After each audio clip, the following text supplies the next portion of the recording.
नमस्कार विद्यार्थियों, श्रीमती मोहरी देवी तापड़िया कन्या महाविद्यालय जसवंतगढ़ के यूट्यूब चैनल पर एक बार पुनः मैं आपका हार्दिक स्वागत करता हूं।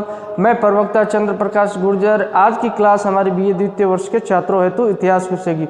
तो इतिहास विषय के दौरान हम जो अध्ययन कर रहे हैं फिरोज शाह तुगलक के बारे में, जो तुगलक वंश का तृतीय शासक रहता है। जो पहले शासक की बात करें तो गियासुद्दीन तुगलक रहते हैं, जो 1320 से 25 ईस्वी तक शासन करते हैं, और 1325 से 1351 ईस्वी तक मोहम्मद बिन तुगलक के द्वारा शासन किया जाता है। और मोहम्मद बिन तुगलक के पश्चात फिरोज शाह तुगलक शासक बनते हैं, जो कि उनके पुत्र नहीं होते हैं, उनके चचेरे भाई होते हैं। तो बात की जाए तो अब इनकी धार्मिक नीति की अगर बात की जाए, मोहम्मद बिन तुगलक के समय देखा जाए तो मोहम्मद बिन तुगलक काफ़ी उदार व्यक्तित्व वाले व्यक्ति थे, और जो अमीर वर्ग में हिंदुओं को उनके द्वारा काफ़ी जगह दी गई थी, और प्रतिभाशाली हिंदुओं का उनके द्वारा सम्मान किया गया था। और प्रथम शासक भी थे जो हिंदू रीति रिवाजों को अपनाते थे, और शाही महल में जो दीपावली का त्यौहार इनके द्वारा मनाया जाता मोहम्मद बिन तुगलक के द्वारा, न कि फिरोज शाह तुगलक के द्वारा। जब बात करते हैं, जब सिंध थट्टा में ये विद्रोह को दबाने के लिए गुजरात अभियान के दौरान मोहम्मद बिन तुगलक वहाँ जाते हैं, और वहीं पे उनकी मृत्यु हो जाती है,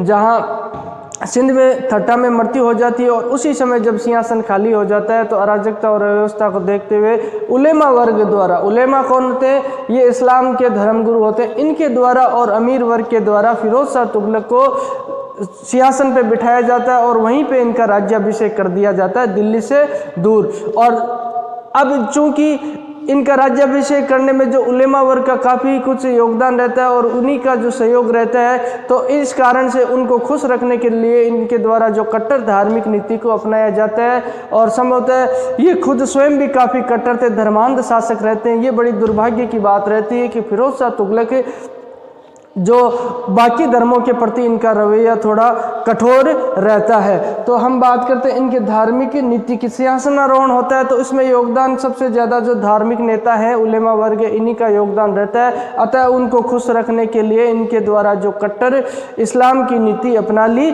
जाती है। अब बात की जाए अलाउद्दीन खिलजी और मोहम्मद बिन तुगलक, इनसे पहले के शासकों की बात की जाए तो अलाउद्दीन खिलजी और मोहम्मद बिन तुगलक के द्वारा क्या किया गया था? जो राजनीति है उसको धर्म से अलग रखा गया। राजनीति और धर्म को अलग रखा गया। जो धार्मिक गुरु है इनका बिल्कुल हस्तक्षेप, जो धार्मिक नीतियों का हस्तक्षेप उनके द्वारा जो यहाँ जो राजनीति में नहीं होने दिया जाता है। जैसे कि अलाउद्दीन खिलजी ने भी कहा था कि मुझे क्या पता कि क्या सही है क्या गलत है, क्या कुरान में लिखा है, जो भी मुझे राज्य के लिए सही लगता है वही मैं करता हूँ, और अंतिम जो समय मेरा क्या होगा वह मुझे पता नहीं, क़यामत के दिन मेरा क्या होगा। ये अलाउद्दीन खिलजी के कहे हुए शब्द हैं। तो उनके द्वारा जो धर्म को राजनीति से पृथक रखा गया। लेकिन एमबीटी की बात करें तो मोहम्मद बिन तुगलक के द्वारा भी जो धर्म को राजनीति से पृथक रखा गया, और धर्म का हस्तक्षेप इसमें नहीं होने दिया उलेमाओं द्वारा, और खुद इसके द्वारा ही इस्लाम की व्याख्या यहाँ की जाती है अलाउद्दीन खिलजी और मोहम्मद बिन तुगलक के द्वारा। लेकिन यह एक भीरू और डरपोक शासक ही था फिरोज शाह तुगलक, और जिन परिस्थितियों में इनको सिंहासन मिला था उस परिस्थितियों के अनुसार यहाँ उलेमाओं का हस्तक्षेप बढ़ जाता है, धर्म गुरुओं का हस्तक्षेप बढ़ जाता है।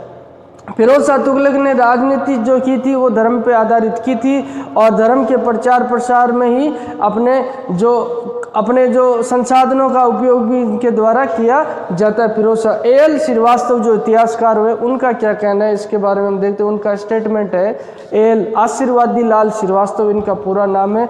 आशीर्वादी लाल श्रीवास्तव का स्टेटमेंट है कि फिरोज शाह एक हिंदू महिला का पुत्र होता है, जो राजपूत रणमल की पुत्री होती है उसका पुत्र होता है ये, तो राजपूत शासक की पुत्री का पुत्र होता है फिरोज शाह तुगलक। तो एल श्रीवास्तव कहते हैं फिरोज शाह तुगलक एक हिंदू स्त्री का पुत्र होता है, और अपने आप को सच्चा मुसलमान साबित करने का प्रयास इसके द्वारा किया जाता है, और इसी कारण इसके द्वारा धर्मांधता को अपना लिया जाता है। इसके द्वारा जो शुद्ध तुर्क माता पिता से उत्पन्न हुए जो लोग होते हैं, संतान होते हैं, उनकी बराबरी में अपने आप को रखा जाता है कि मैं भी उनसे कहीं कम नहीं हूँ, और मैं भी शुद्ध तुर्क अपने आप को ये मानते थे।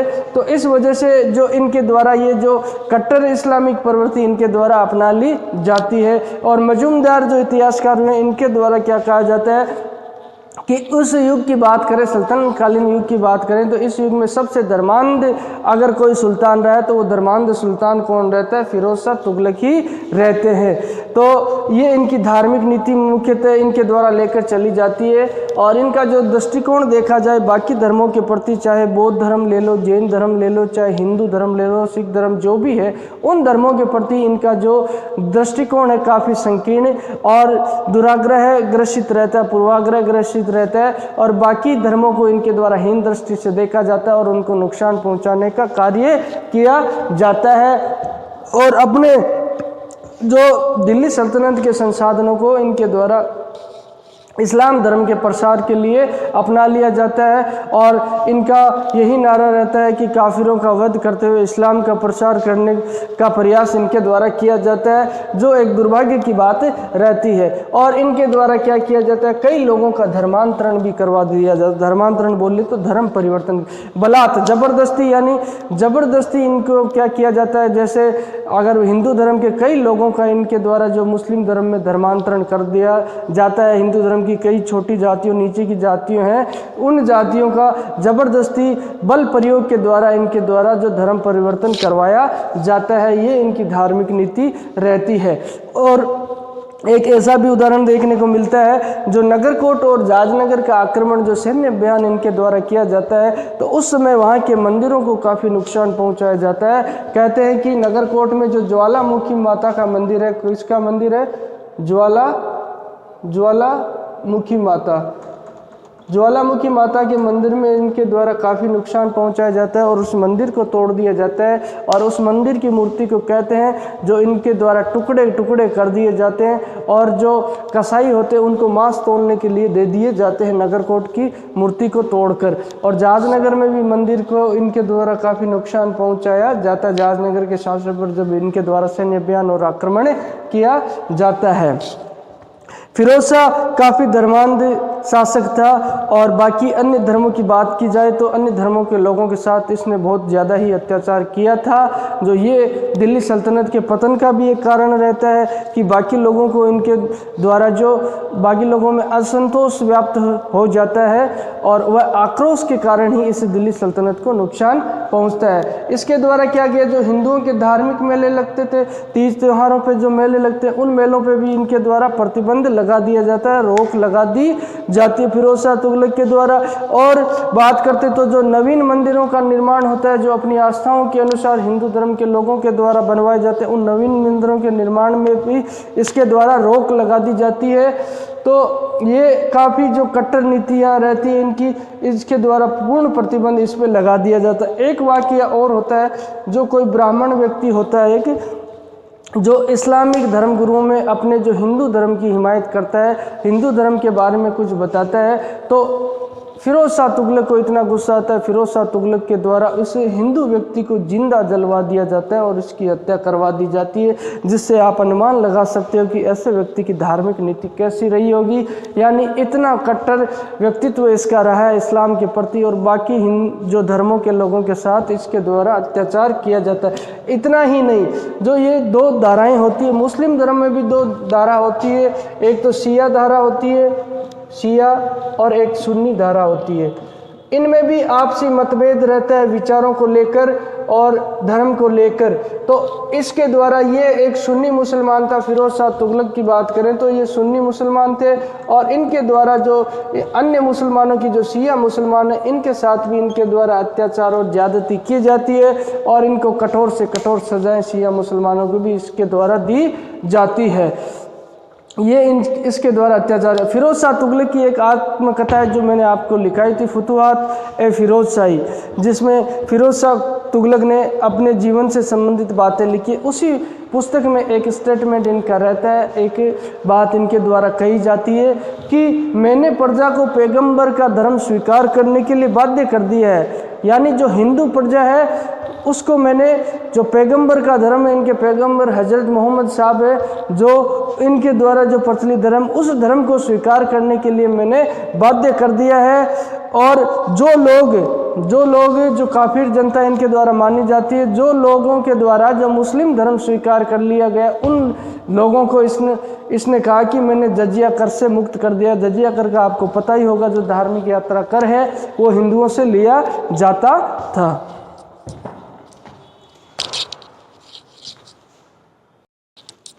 तो विद्यार्थियों, अगर बात की जाए फिरोज शाह तुगलक के बारे में, तो फिरोज शाह तुगलक है जो एक बहुत ही दुर्बल शासक था और न कि अपनी योग्यता और प्रतिभा के आधार पर इसे सिंहासन मिला था, और जो संकटकालीन विकट परिस्थितियों में इसे सिंहासन मिला था और ये दिल्ली के सिंहासन पर बैठा था, तख्त पर। तो इसको सिंहासन में बिठाने में उलेमाओं वर्ग का और अमीर वर्ग का काफ़ी योगदान था।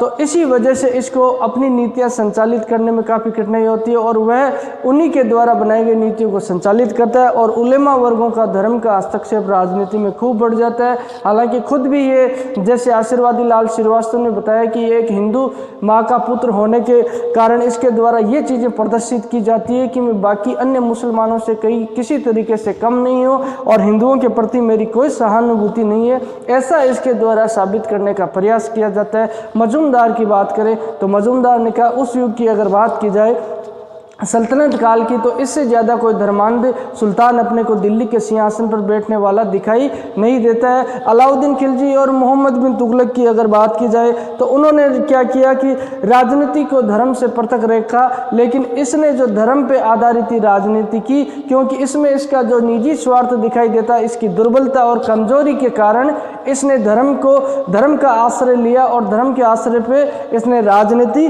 की, और इसका दृष्टिकोण काफ़ी संकुचित और संकीर्ण दृष्टिकोण धर्म के प्रति देखने को मिलता है। कई जो इसके द्वारा जो हिंदू मेलों पे इसके द्वारा जो रोक लगा दी जाती है और नवीन हिंदुओं के मंदिरों के निर्माण पे इसके द्वारा रोक लगा दी जाती है, कई मंदिरों को इसके द्वारा तोड़ा जाता है, और इस्लाम का प्रसार करने का जो इसके द्वारा स्टेटमेंट अपनी जो आत्मकथा फतुहात ए फिरोज शाही में दिया गया है कि मैंने पैगंबर साहब के धर्म को स्वीकार करने के लिए जो यहाँ की जनता है उसको बाध्य किया है, और जिन लोगों ने मुसलमान धर्म स्वीकार कर लिया उनको मैंने जजिया कर से मुक्त कर लिया। तो ऐसे व्यक्ति की धार्मिक नीति का आकलन आप स्वयं कर सकते हो, जिस तरीके से इसका रवैया रहता है, जिस तरीके से ये सिद्धांत को अपनाता है। हालांकि इसके पीछे देखा जाए तो इसकी कमजोरी भी रहती है, जिस कमजोरी के कारण इसने धर्म का फायदा उठाते हुए राजनीति यहाँ पे की, और एक ब्राह्मण व्यक्ति की हत्या भी इसके द्वारा करवा दी गई थी, सिर्फ इतनी सी बात के लिए जो अपने धर्म की विशेषताओं इस्लाम धर्म के व्यक्तियों में धर्म गुरु में बता रहा था। इससे रुष्ट होकर इसके द्वारा उस व्यक्ति को जिंदा जला दिया जाता है। तो एक तरीके से देखा जाए तो ये व्यक्ति काफ़ी ही जो धार्मिक नीति में काफ़ी ही जो अदम प्रवृत्ति का देखने को मिलता है, जो कि एक शासक को शोभा नहीं देती। सभी धर्मों का सम्मान करना ही शोभा देता। जैसा कि हमने देखा मुगल काल में आप पढ़ोगे कि अकबर के द्वारा मुस्लिम शासक होते हुए भी सभी धर्मों का समान रूप से सम्मान किया जाता है, उचित सम्मान उसके द्वारा दिया जाता है, और योग्य शासक को यही चीज़ें शोभा देती है, और ये इसकी सबसे बड़ी और कमजोरी और दुर्बलता रहती है। धार्मिक नीति की बात हमने आज जो की है फिरोज शाह तुगलक के बारे में। तो बोलिए, यहाँ तक आपको कोई चीज़ समझ में नहीं आई है, किसी तरह की समस्या हो, शंका हो, निसंकोच आप अपने जो प्लेटफॉर्म है शैक्षणिक व्हाट्सएप ग्रुप उसके माध्यम से अपनी बात रख सकते हो, और किसी भी चीज़ को विस्तृत रूप से जानना हो तो आप मुझे बता सकते हो, और आपके सुझाव भी आमंत्रित है। कोई चीज़ें आपको अगर विस्तृत रूप से जाननी या कुछ अलग चीज़ आपको इतिहास विषय से संबंधित जाननी हो तो आप निसंकोच पूछ सकते हो। तो आज की क्लास के लिए बस इतना ही। सभी विद्यार्थियों का बहुत बहुत धन्यवाद।